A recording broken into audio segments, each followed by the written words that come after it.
มาส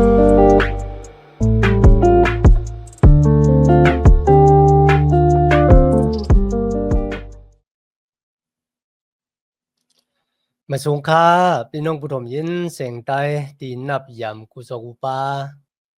แก้มหลีกตังสายลมอีกบารางขาวลุงแรงเปิง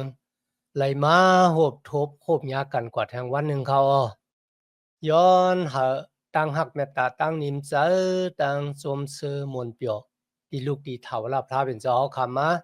แต่อยู่ในหูเจ้าขากว่าหังเผาหังมันสิกรรมค่ะมีวันหนึ่งค่ะพี่น้องค่ะพี่น้องก็หนึ่งเขากวาดด้วยโกนดีตื้อขาเฮ็ดเฮิรนหมากค่ะเมื่อเขากวาดถึงแล้วเฮิรนเขาหันมีผุนมูกว่ามีไม้กายมันบ่สุกสักสนสารกว่ารังเสียงดังหมดคั่นนะเขาลาดว่าเฮิรนหลังนั้นมันดีอยู่เขาว่าจังได๋คั่นนะด้วยนี่นะกูก็กูเอี้ยวก็มันน่ะเป็นที่เป็นตางเนี่ยคั่นนะก็ที่เป็นลักษณะขึ้นลาที่เขาว่าก็เบิ่มันเป็นอะขิงที่เฮาตึกเฮ็ดไปยาวนะครับพอเฮาเฮ็ดยาวสู่มาด้วยนี่ว่ามันได้ห่างดีมอกาหือนะครับพี่น้องค่ะลองได้ก่อเฮ็ดหาขาวลุงแนงเบิงคุกสะไล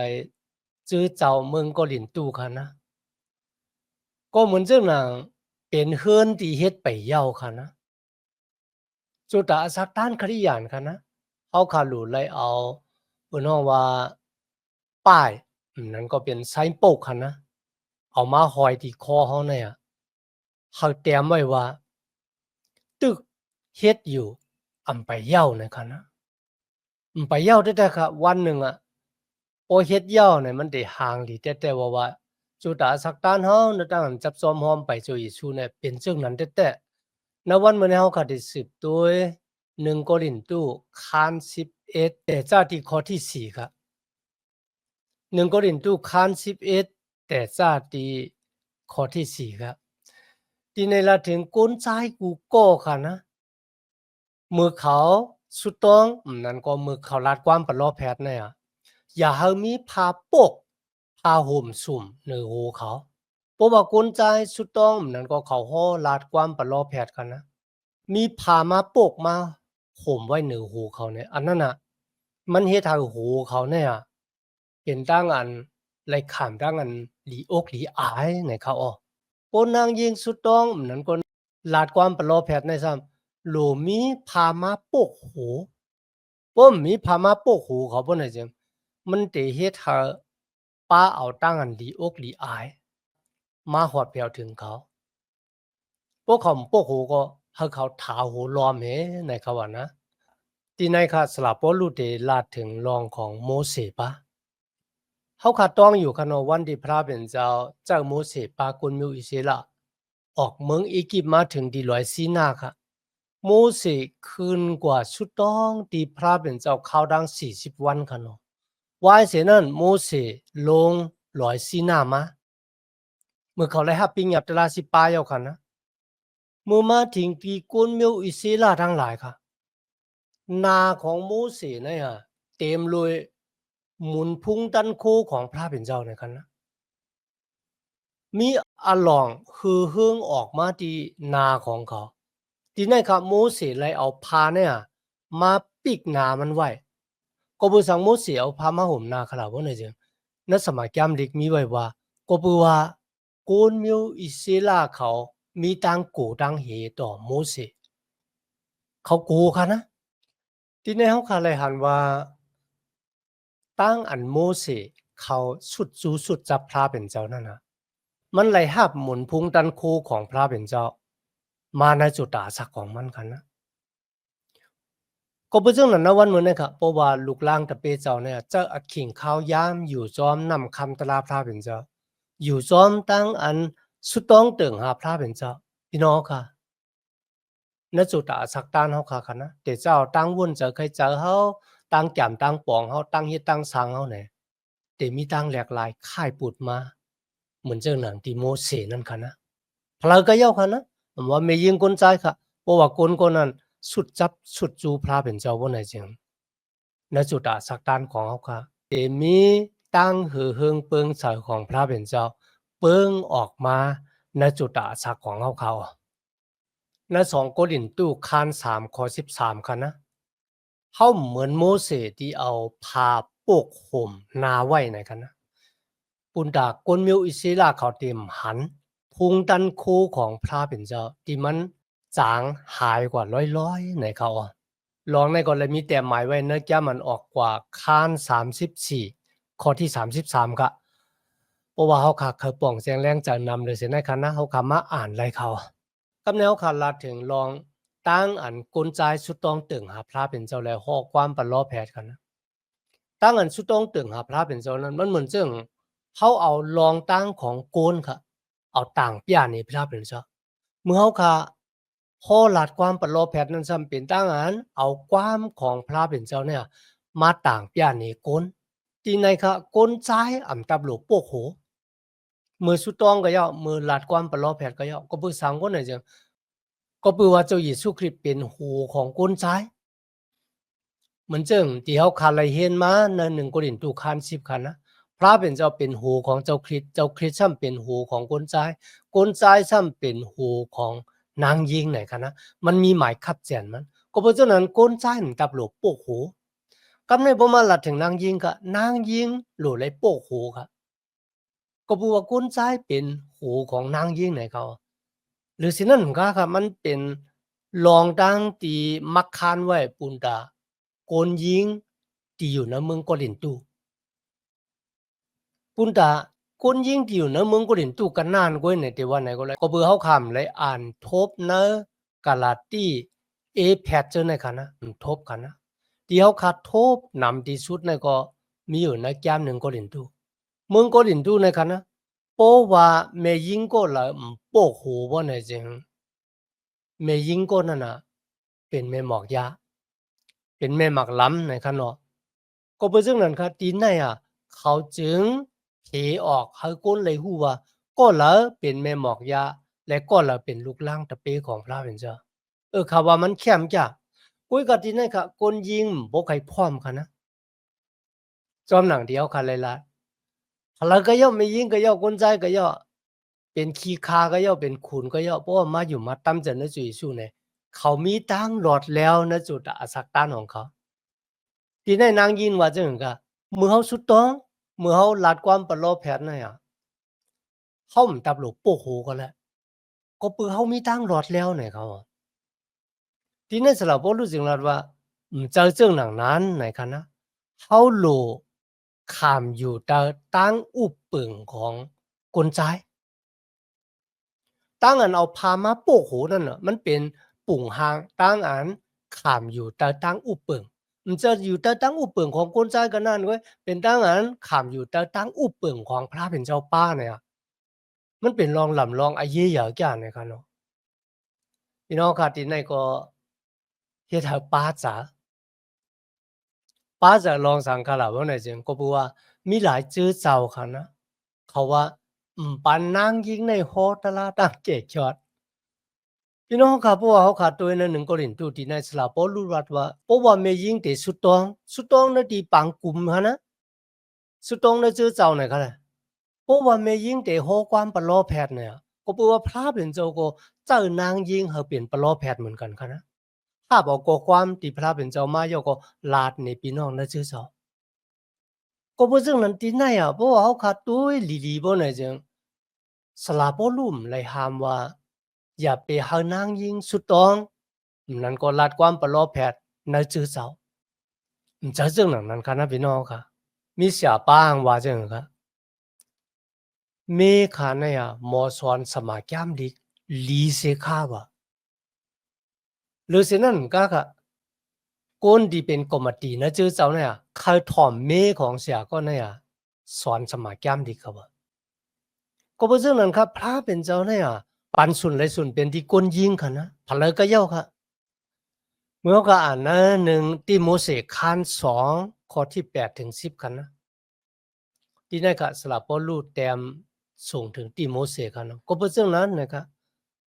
ข้าให้โกนใจกูก็สุดต้องกูตีกูแหลน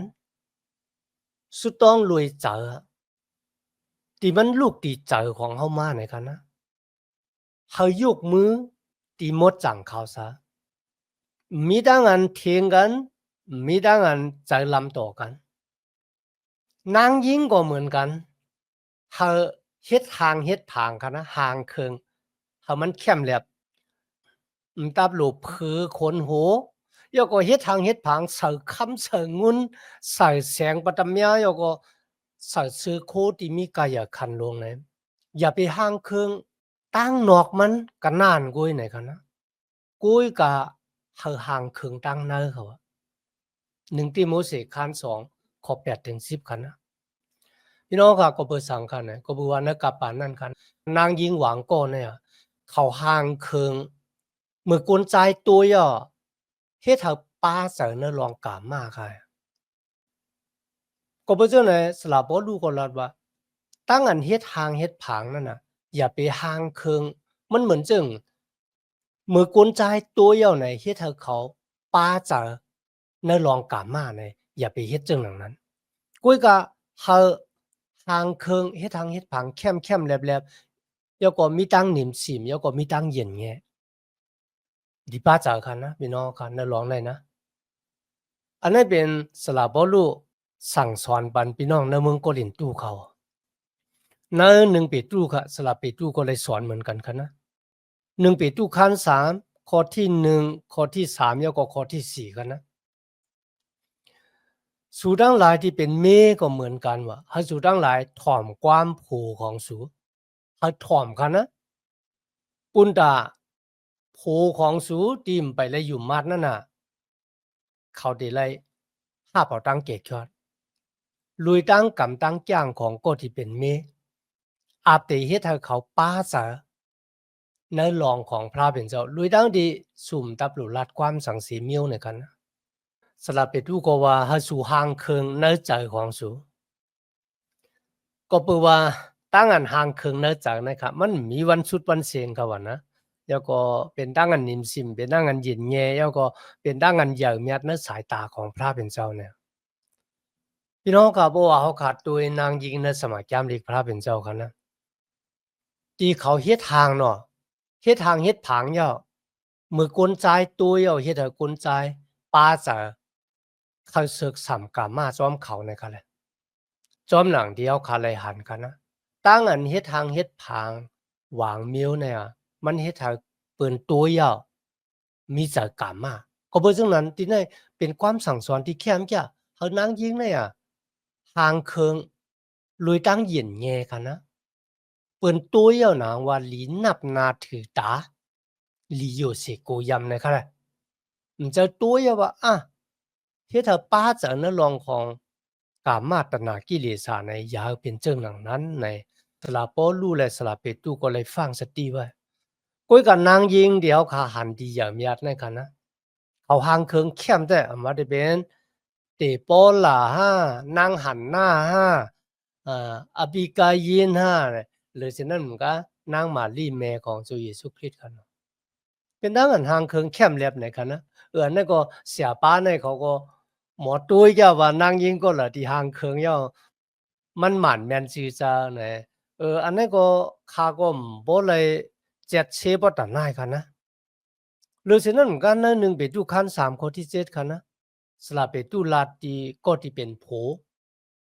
สู่ทั้งหลายที่เป็นโผก็เหมือนกันนะครับนะเฮาสู่ทั้งหลายอยู่จอมเมของสู่ลุยดังอันป่องแจงแรงจากในตัวเมของทุเจ้าก็เฮาปันมุนสเลเมของทุเจ้าก็บัวเมทุเจ้าก็เนี่ยเป็นก็ที่มีแห่งเหล็กแห่งเก๋ครับว่านะสู่ทั้งหลายเลยฮับอาศักอันเป็นกุ่งเกจูเป็นอมวยที่ลูกที่พระเป็นเจ้ามาปุณดาตั้งสุดตองของสูเนี่ยเต็มมีสังมาเฮกังนะครับพี่น้องค่ะในวันเหมือนในกันนะความสุดตองในนาหอนาเฮินที่มันมีตั้งเฮกังนั่นน่ะก็เปิดสังบ่นะจังก็บอกว่าตั้งสองก็ผมมีตั้งคัดกันมีตั้งป่องแจงแรงใจกันความสุดตองจึงมีตั้งอันเฮอันกังก็เพราะฉะนั้นนะวันเหมือนนั้นก็เป็นตั้งอันฟังสติปันสติเฮาค่ะที่เป็นผู้เป็นเมกันค่ะนะเฮาอยู่กันด้วยตั้งฮักด้วยตั้งอันพร้อมเสียงเป้งปากกัน หรือดังอันหมอปั่นมุนเสลกันหมอปดวางควางหลอดปั่นกันที่ลำลองไอ้เย่เหยที่สุดเนี่ยซื้อโยต่อกันกันนะมันจะว่าป้นขึ้นเลย30เป็นว่าเป็น20กว่าในมันไรกันนะก็เบอร์สังก็บอกว่าตั้งซื้อโยเนี่ยมันเมหยาบนะครับเพราะว่ามันเปิงกว่าปอกนึงเดียวนะเหมือนเรื่องความใจว่ามามันยามปีดเอาเนี่ยมันลืมตีนนะครับทำใครเจอไว้เต้งก็เนื้อร้องเนี่ยก็เบอร์ซึ่งนั้นเฮาคาหลุเลยอิงปึงอาโกพลาเป็นเจ้าว่าเฮาคาไล่หาเอากุ้งเกจูที่พลาเป็นเจ้ามาณดังอันแต่นาหอนาเฮือนเนี่ยเฮาคาแต่นาหอนาเฮือนเฮาเป็นตั้งอันปันมนต์สิริพลาเป็นเจ้าในข้อที่7ถึง9ค่ะนะในลาถึงกลจายค่ะกึ่งทึกโป้โหก็บอกว่ากลจายเนี่ยเป็นก็ดีเลยขำตั้งอันผ่านสร้างจอมหนังหางผางพลาเป็นเจ้านางยิงเป็นมุนต์เสลียของกลจายไหนคะนะหรือเช่นนั้นเหมือนกันนะครับกลจายมันเลยขำตั้งอันผ่านสร้างลูกที่นางยิงมาก้อยกับนางยิงเนี่ยเลยขำตั้งอันผ่านสร้างลูกที่กลจายมาพาเป็นเจ้าผ่านสร้างกลจายย่อก็จังไกจักเอาลูกที่ค้างมาผ่านสร้างเป็นนางยิงกันเนาะทีนี้จึงมีไว้ว่าพระเป็นเจ้าเลยผ่านสร้างกลจายไว้ปุนด่านางยิงก้อยกับเลยผ่านสร้างนางยิงไว้ปุนด่ากลจายเนี่ยเขามันบอกว่าอาสร้างอาตานของนางยิงเนี่ยเป็นผู้ที่เปิดกั้มเปิดแถมกลจายเปิดกั้มเปิดแถมผูของทุเจ้าก็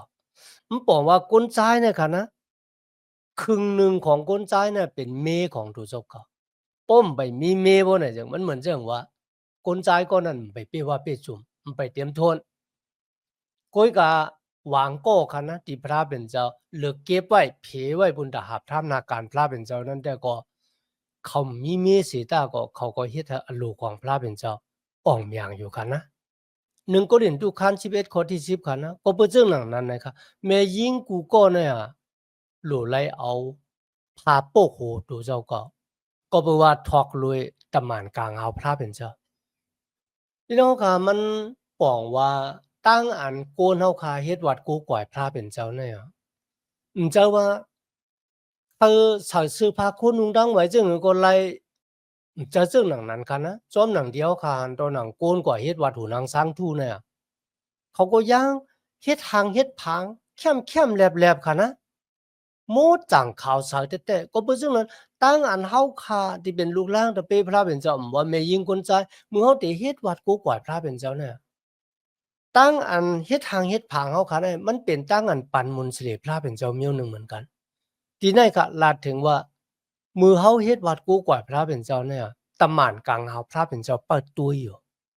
หลีป้าเสอยากอะนะเขาอัปเดตวนนะเจ้าว่าโอ้พระเป็นเจ้าคนซื่อเนี่ยมันกึ่งถึกกึ่งดันตกงานหลายแต่ว่าเถียงแบบพระเป็นเจ้าเฮ็ดให้เฮ็ดมือ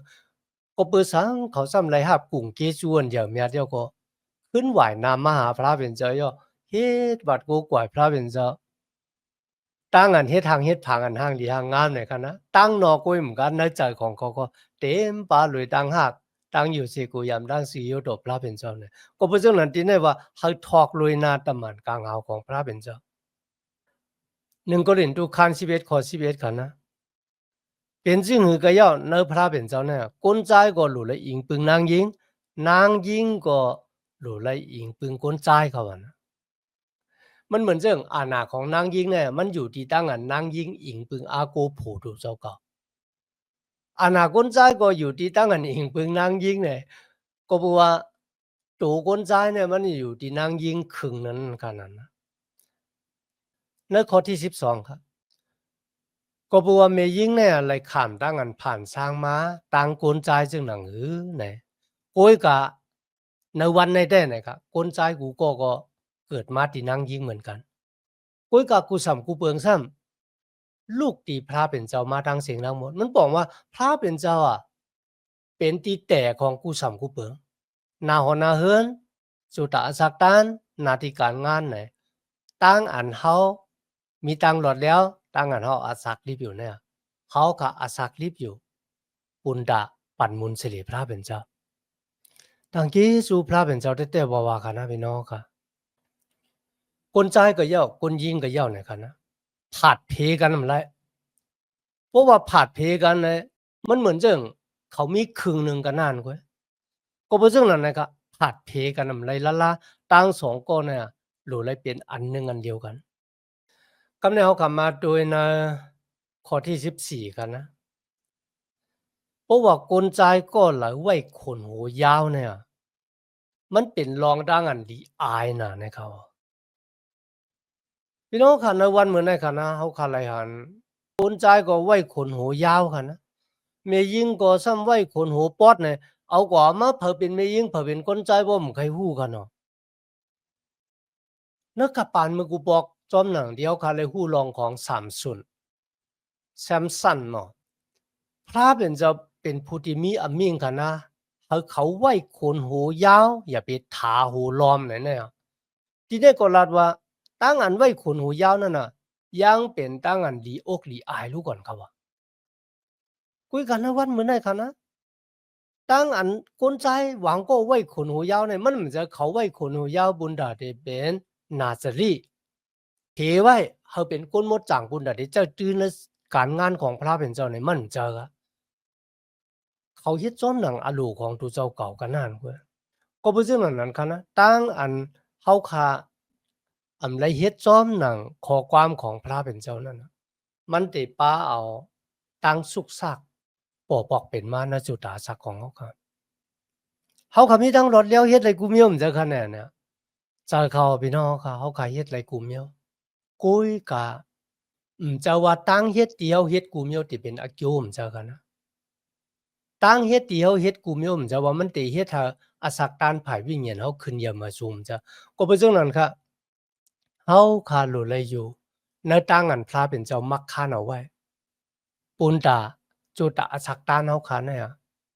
มาที่เป็นความศักดิ์สิทธิ์เฮาก็ย่ออาศักตานในตั้งอันอาศักลิปิวก็ย่อกันนะที่เป็นต่างแรงเฮาเปิ้นตัวยหันถึงต่างฮักและพุงดันคูของพระเป็นเจ้ากว่าอันนี้เป็นเยื่องหมายสูงสุดณตั้งอันอาศักลีบอยู่ ในเขาเอาพี่น้องค่ะตั้งหลอดแล้วของเขาค่ะ